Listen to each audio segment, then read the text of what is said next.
Hi guys, this is Toyota 2013 and it's a series of 2010 to 2016, and in this video I show you how to reset your car.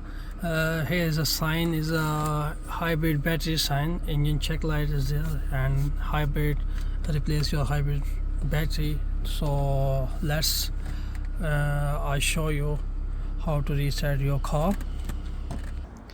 So open the bonnet, and here is a fuse box. Push toward the windscreen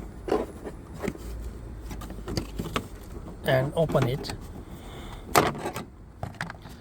and here is the white wire is clip, and proper push to wire side. Here is a clip and push it to wire side and take off.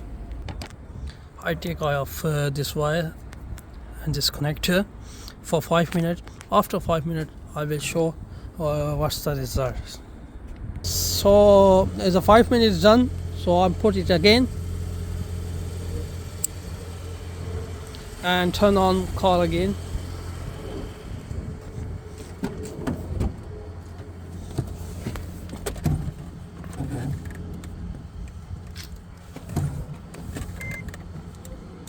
Locks is no sign on your dashboard and meter. Everything is clear. Thank you for watching video.